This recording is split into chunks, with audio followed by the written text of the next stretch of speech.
icciitii afaan haaraa warri pheenxee dubbatan amma dhuma viidiyoo kanatti yoo ilaaltan icciitii kana baruu dandeessu. Inni isiniif dubbatu kun hafuura dhugaati. Biyya lafaa waan isa hin argineef, isa hin beekneefis isa fudhachuu hin danda'u. Isin garuu inni isin wajjin waan turuuf, isin keessa waan jiraatuuf isa beekuuf jirtu. Ameen. Galanni Waaqayyoodhaaf haa ta'u. Macaafni qulqulluun Yohaannis boqonnaa 14 irratti sagaleen kun kan inni barreeffame, kan inni jiru sagaleen kun Yohaannis boqonnaa 14 irratti. Har'a mata duree akkas jedhu walii wajjiniin ilaalla. Sababii pheenxeen bichaan afaan haaraa haasa'uuf maali? Mata duree jedhu walii wajjiniin ilaalla. Waaqayyoodhaaf galanni haa ta'u. Kutaan macaafa qulqulluu amma ani dubbise Yohaannis boqonnaa 14 lakkoofsa 17 irra isa jirudha. Kutaa kana keessatti gooftaan keenya Iyyasuus Kiristoos sagalee yookiin macaafa inni dubbatudha. Kutaa kana keessatti Iyyasuus Kiristoos tajaajila isaa biyya lafaa irratti tajaajilaa ture xumuree deemuudhaaf yeroo ka'u garamitti gara abbaa isa ergee isa bira deemuudhaaf yeroo ka'u bartoonni garaan isaanii waan raafameef waan isaan gaddaniif bartootaaf sagalee inni dubbatedha. Kutaan kana keessatti Iyyasuus Kiristoos bartoota isaatiif ergaa inni lafa kaa'ee deemedha. Kutaa kana keessatti sagalee kana kan dubbatu eenyu yoonaan jettan Iyyasuus Kiristoosidha. Iyyasuus Kiristoos sagalee inni bartootaaf dubbatu kun bartoonni garaan isaanii waan raafameef Iyyasuus Kiristoos isaan dhiisee deemuu isaatiin waan gaddaniif yaaddoo keessatti waan kufaniif gooftaan keenya Iyyasuus Kiristoos kutaa kana irratti sagalee kana itti dubbate. Maal jedheeni? Isiniif dubbatu kun hafuura dhugaatii. Biyyi lafaa waan isa hin argineef, waan isa hin beekneefis fudhachuu hin danda'u. Isin garuu inni isin wajjin waan turuuf, isin keessa waan jiraatuuf isa beekuuf jirtu ittiin jedha. Maalidha? Iyyasuus Kiristoos biyya lafaa kana ani gadhiisee nan deema, garuu bara dheeraadhaaf, yeroo dheeraadhaaf kan isin keessa jiraatu, kan isin wajjin jiraatu isiniif hin ergaa. Inni isin faana ta'a. Ani kophaatti isin hin dhiisu, kophaa keessanitti isin hin gatu jedheetu kutaa kana keessatti bartoota isaatti dubbata. Eenyu? Iyyasuus Kiristoos. Lafa kanatti gooftaan keenya Iyyasuus Kiristoos bartoota isa kanaaf wanti inni waadaa galee yookiin sagalee inni dubbatu hafuurri dhugaan tokko hin dhufa. Hafuurri dhugaa kun gara biyya lafaa kanaa hin dhufa. Hafuurri kun biyyi lafaa wanta isa hin beekneef, wanta isa hubachuu hin dandeenyeefis fudhachuu hin dandeessu. Isin garuu hafuurichi isin wajjin waan jiraatuuf, isin keessaaf waan jiraatuuf hafuuricha hin beektu. Ani nan deema, hafuuricha isiniif hin ergaa, inni immoo yeroo hundumaa isin wajjin ta'a jedheetu gooftaan keenya Iyyasuus Kiristoos bartoota isaatiin waadaa gala. Hafuurri dhugaa kun hafuura qulqulluu akka inni bartoota isaatiif ergu, hafuura qulqulluu akka inni bartoota isaa biratti dhiisu gooftaan keenya Iyyasuus Kiristoos dubbata. Kanaaf macaafa qulqulluu kana keessatti akkuma Iyyasuus Kiristoos dubbate, akkuma Iyyasuus Kiristoos bartoota isaatiin waadaa galee hafuurri qulqulluun kan inni keessa qubatu yookiin kan fudhatanii warra Iyyasuus Kiristoos duukaa bu'an qofadha. Kanaaf macaafa kana keessatti iddoo lamatti qoodee jira.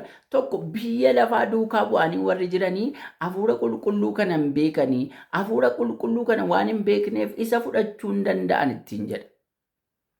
Inni lammaffaan immoo hafuurri qulqulluu kun isin hin beektu. Hafuura kana waan beektaniif hafuurri kun waan isin faana jiraatuu fi hafuurri kun isin keessa waan jiraatuu fi hafuurri kun gara keessan dhufa jedheetu iddoo lamatti qoodee Iyyasuus Kiristoos dubbata. Isaan kaan biyya lafaa warra keessa jiraniif, warra biyya lafaa duukaa bu'aniif hafuura kana hin beekanii, hafuurri kunis isaan hin beeku, fudhachuu hin danda'ani.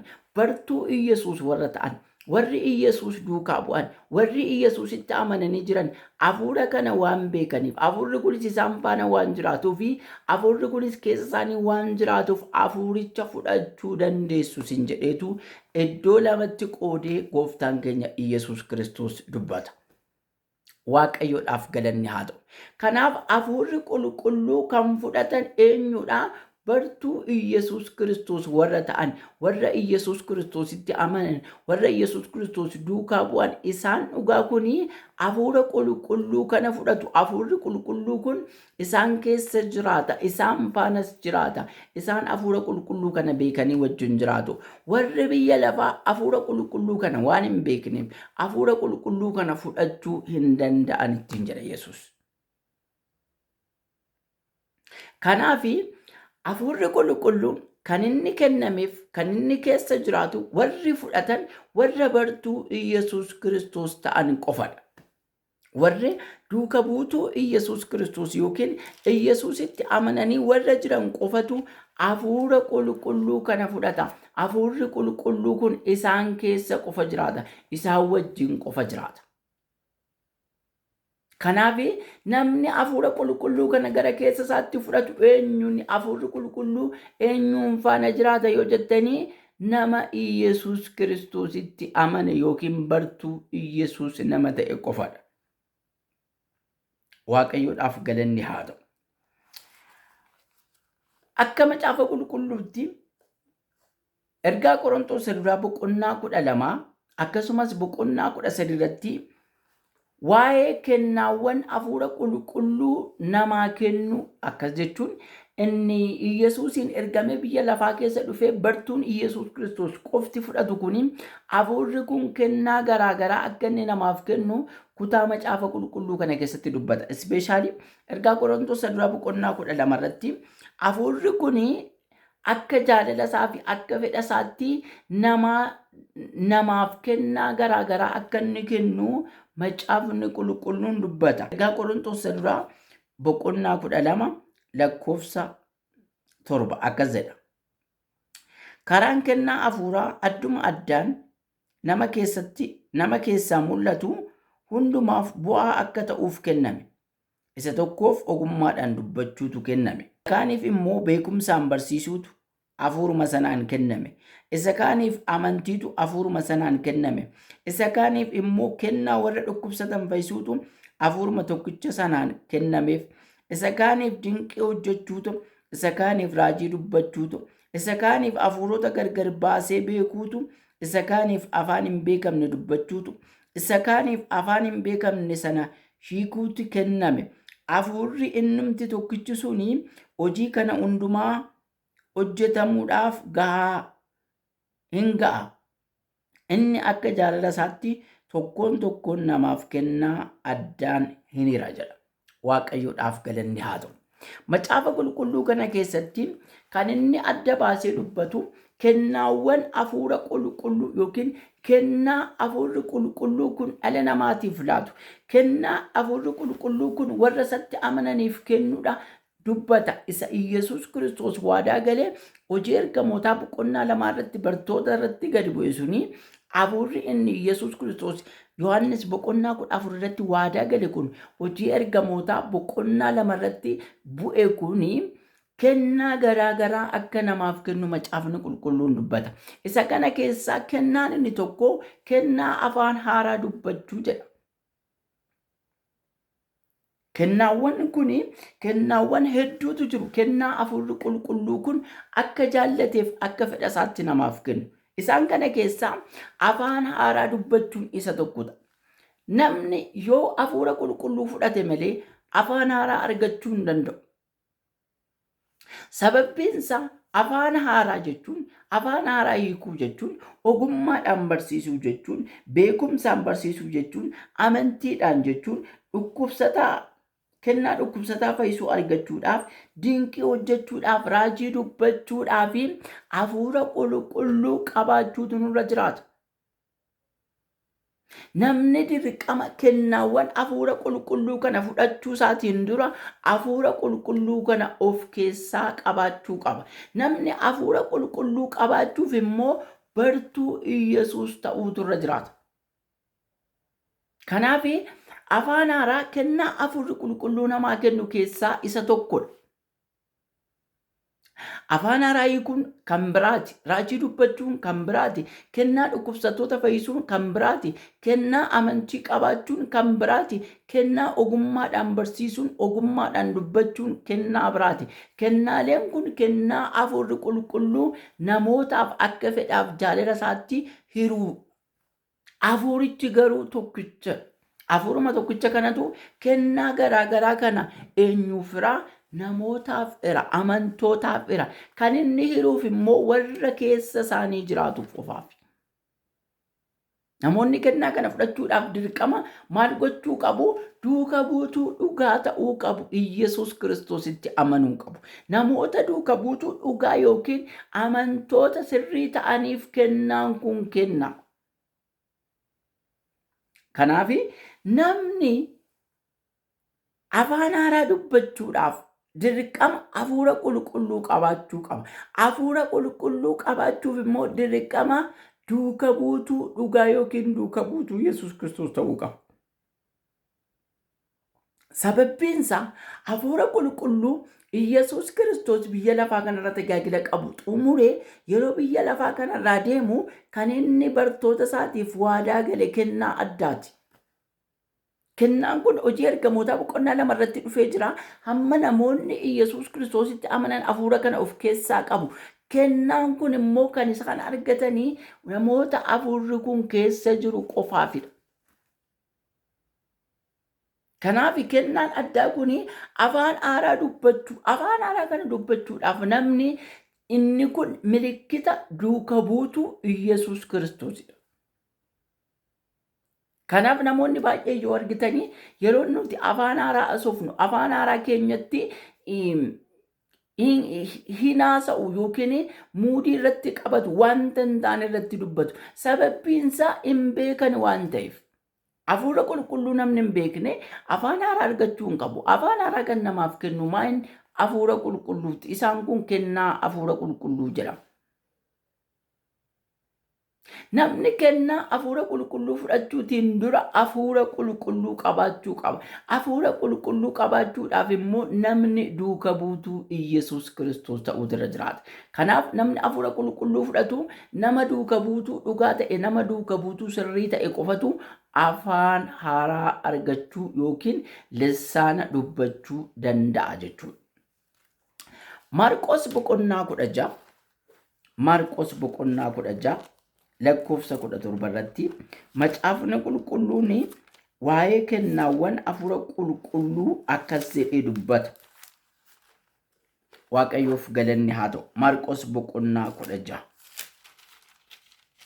Maarqos boqonnaa 16 lakkoofsa 17 irratti akkas jedha.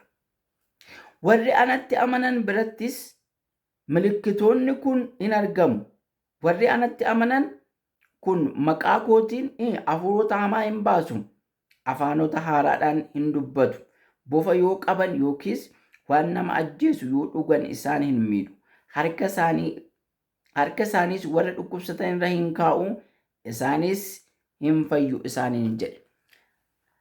Milikkinni afaan haaraa dubbachuu, milikkinni maqaa Yesuusiin seexana baasuu kuni kan inni namaaf kennamu milikkita duuka buutuu dhugaa yookiin duuka buutuu sirriiti. Namni duuka buutuu dhugaa yookiin karaa sirriirra jiru tokko milikkitoota kana qaba. Milikkitoonni kun kan inni faana jiraatu yookiin kan inni kennamuufi nama duuka buutuu dhugaa ta'e qofaafi. Kanaaf manneen amantaa warra wangeelatti amannu nuyi mana keenya keessa afaan haaraa yeroo dhagahamu karaa sirriirra jiraachuu keenya, Iyesuus duuka jiraachuu keenya, bartuu Iyesuus ta'uu keenya milikkita kan nuuf laatudha. Macaafa qulqulluutu jedha Maarqos boqonnaa 16 lakkoofsa 17 irratti namoonni duuka buutuu ta'an yookiin Iyesuus Kiristoos namoonni duuka buutuu koo ta'an milikkitoota kanatu isaan duukaa jira. Maanni tokko jara keessaa afaan haaraa haasa'uu jedha. Afaan haaraa haasa'uun kun kan inni kennamu milikkita duuka buutuu dhugaa yookiin milikkita duuka buutuu sirrii kan Iyesuus Kiristoositti amanedha. Manneen amantaa afaan haaraa ogummaan barsiisuu, afaan haaraa hiikuu, afaan haaraa dubbachuu, warra dhukkubsatanii fayyisuu, amantii qabaachuu, raajii dubbachuun kun manneen amantaa isaan kun keessa hin jirre keessatti hafuurri qulqulluu hin jiru. Hafuurri qulqulluu kun hin jiru jechuun immoo jarri kun Iyyasuus Kiristoos amananii hin fudhanne jechuudha. Manneen amantaa kun karaa sirriirra hin jiran, isaan karaa irraa goraniiru, karaa badiisaa deemaa jiru, kallattii du'aa qabatanii jiru, jireenya irra hin jirani. Karaan duuka buutuu dhugaa kan ta'an, milikinni duuka buutuu dhugaa kun hafuurri qulqulluun gubaa'ee sana keessa jiraachuu yookiin kennaawwan hafuura qulqulluu mana sana keessa jiraachuutu irra jiraata. Kanaaf icciitiin guddaan warri amantii wangeelatti amanan yookiin pheenxeen afaan haaraa itti haasa'uu duuka buutuu sirrii ta'uusaa Iyyasuusitti amanee kan jiraatu inni dhugaan karaan sirriin isaan ta'uusaa kan mul'isudha milikinni kun. Maarqos boqonnaa 16:17 irraa akka hubannutti namni duuka buutuu koo ta'e milikinni kun in hordofa jedhe Iyyasuustu jedhe. Milikinni kun immoo maal godhu? Hafuurota hamaa maqaa kootiin hin baasu. Kan biraa'u maal godhu? Afaanota haaraa in haasa'u jedhe. Inni kun milikita duuka buutuu isa sirriiti obboloota. Kanaaf gubaa'een nuti keessa jirru keessa yookiin waldaan nuti itti qabamnee jirru yookiin miseensummaa itti qabannee lafti nuti jiru sana keessa milikitoonni hafuura qulqulluu amma dardarre kun hin jiran taanaan waldattiin duuka buutuu miti. Waldattiin kan Kiristoos miti. Waldaan Kiristoos kennaawwan hafuura qulqulluu kanaan hammatamtee jirti. Kennaawwan hafuura qulqulluu kanaan waldaan hammatamtee jirtu hundinuu waldaa dhiiga Iyyasuus Kiristoosiin hundooftedha. Isaan kana keessa duuka buutuu sirriidha. Isaan kun karaa dhugaarra warra jiranidha. Warra Iyyasuus Kiristoos filate, warra Iyyasuus Kiristoos duukaa bu'anii jiranii kennaawwan hafuura qulqulluu namaaf kennu kan hin qaban isaan kadhadha. Obboloota naannoo nuti itti waaqeffannu yookiin manneen amantaa keenya keessa isaan kun yookiin milikinni hafuura qulqulluu kun hin jiru taanaanii hafuurri qulqulluu achi keessa hin jiru jechuudha. Hafuurri qulqulluu immoo kennaa amantootaaf yookiin waadaa Iyyasuus Kiristoos warra duukaa bu'an isatti warra amananiif waadaa inni kennee deebidha. Qabdii isaaniiti. Qabdii mootummaa Waaqayyoo kennaan kun hafuurri qulqulluu qabdii mootummaa Waaqayyoo amantoonni of harkaa qabanidha. Qabdiidha isaan kun Iyyasuus Kiristoos qabdii nutti kanfalee deeme, waa nutti laatee deeme. Qabdiin kun nurka jira. Maal? Duuka buutuu sirrii ta'uu keenya. Kanaaf hafuurri qulqulluu qabdii mootummaa Waaqayyooti. Iyyasuus Kiristoos qabdii sitti kanfalee jira. Hafuurri qulqulluu gubaa'ee sana keessa hin jiru taanaan, lafatti waaqessu sanatti kennaan hafuura qulqulluu kun hin mul'atu taanaan obboleessaa keessaa baqadhu. Laficha sana du'atu jira. Milikinni duuka buutuu Iyyasuus Kiristoos kan inni dubbate macaafa qulqulluu kana keessatti isaan kanadha.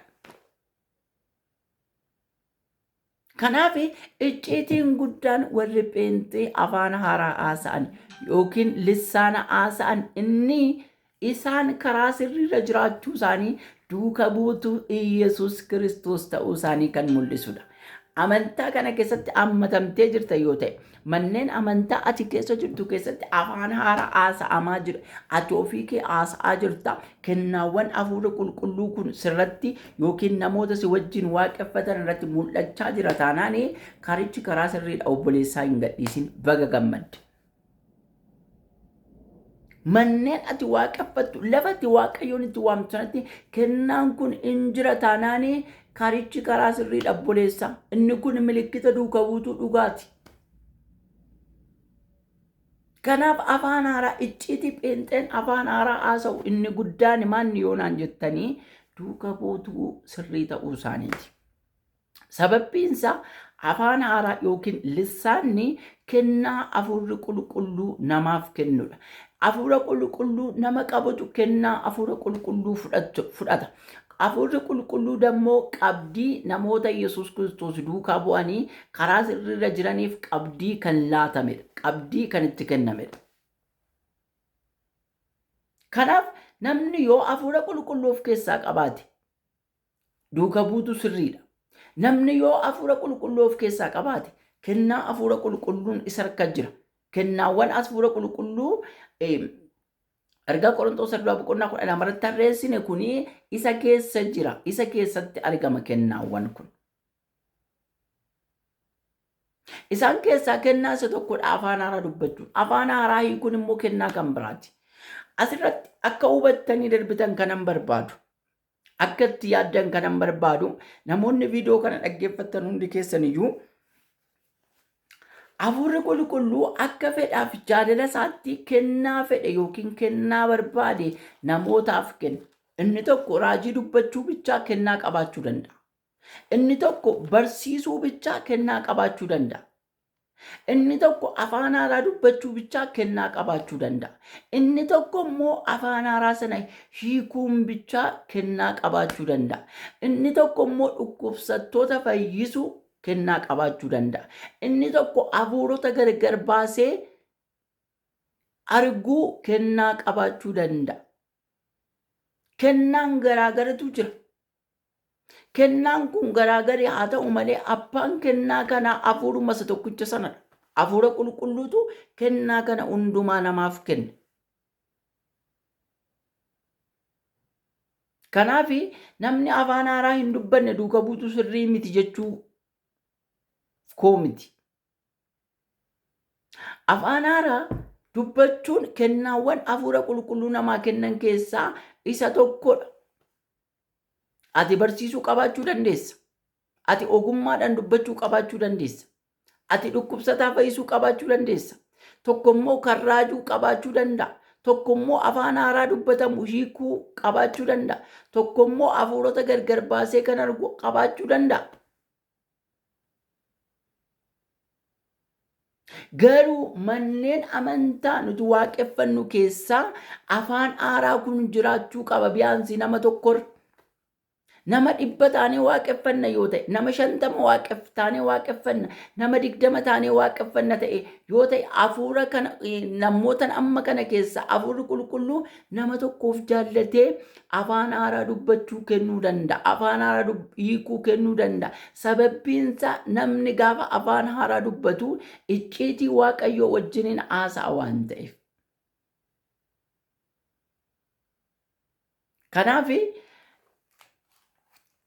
milikkita pheenxee ofirraa qabu kuni duuka buutuu sirrii warra Iyyasuus Kiristoos duukaa bu'an warra jireenya bara baraa isaan eegan akka ta'e macaafni qulqulluu adda baasee nuuf kaa'a. Kanaaf namoonni afaanota kana dubbattan yookiin manneen amantii kana keessa jirtan isiniif kan qophaa'e jireenya bara baraati. Sababbiinsaa Iyyasuus yeroo dhiyootti dhufa waan ta'eef. Dhufaatiin Iyyasuus Kiristoos balbalarra gaheera waan ta'eef. Namni iddoo kana hin jirre naannawaa kennaawwan kun itti mul'atan hin jirtan yoo taatan immoo dafaa baqadhaa achi keessa. Gubaa'een sun gubaa'ee Iyyasuus Kiristoos miti. Gubaa'ee du'aati. Gubaa'ee badiisaati. Gubaa'ee kana keessa dafii baqadhu. Kanaaf obboloota ko hubachuu fi qalbeeffachuun kan sinirra jiraatu isa kanadha. Hafuurri qulqulluu kennaa Iyyasuus duuka buutuu isaa warra dhugaatiif waadaa galee yookiin qabdii inni itti kanfaledha. Hafuurri qulqulluu immoo kennaawwan garaagaraa namaaf kenna. Kennaawwan kana keessaa tokko afaan haaraa dubbachuudha. Afaan haaraa dubbachuun akkuma Maarqos boqonnaa 16 lakkoofsa 17 irratti dubbatu afaan haaraa dubbachuun milikkita duuka buutuu isa dhugaati. Hafuurota hamaa ifachuun milikkita duuka buutuu isa dhugaatu jedha. Kanaaf warri pheenxee icciitii isaanitti afaan haaraa isaanii duuka buutuu dhugaa yookiin isa sirrii ta'uu isaanii kan ittiin mul'isanidha. Kanaaf baga gammaddan warri mana kana keessa jirtan. Warri lafa kana jirtan baga gammaddan isin duuka buutuu dhugaati. Kennaan kun kan kenname bartuu Iyyasuus warra ta'an qofaafidha. Biyyi lafaa waan hin beekneef, biyyi lafaa waan isaan hin beekneef hafuura kana fudhachuu hin danda'ani. Hafuurri kunis isaan faana jiraachuu hin danda'u. Isin warri kam bartuu kam taatan, isin warri kam duuka buutuu warri taatan hafuurichi isin faana jiraata. isin keessa sin jiraata. Kanaaf kennaawwan hafuura qulqulluu kana fudhattanii itti fayyadamaa jirtu. Afaan haaraa kennaa hafuurri qulqulluu kennaa Iyyasuus Kiristoos qabdii godhee bartoota isaatiif kenne keessaa isa tokkodha. Waaqayyo baraaf jireenya keessan haa eebbisu. Kanaaf iccitiin guddaan warri pheenxee afaan haaraa ittiin haasa'an yookiin lissaan ittiin dubbatan duuka buutuu sirrii ta'uu isaanii kan ittiin mul'ifatanidha.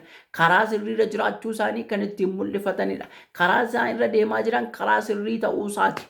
Obboleessa ariifadhuuti gubaa'ee kana wajjin wal bari. Ariifadhuuti gubaa'ee kana irratti makame. Waan mana kana jirtuuf kan jirtu immoo gammadi. Karaan ati irra jirtu karaa sirrii waan ta'eef gara jireenya bara baraatti waan si geessuuf Waaqayyo baraaf jireenya keessan haa eebbisu. Eebbifamaa sagaleen kun mana keenya irratti jechaa 100 haa hojjetu.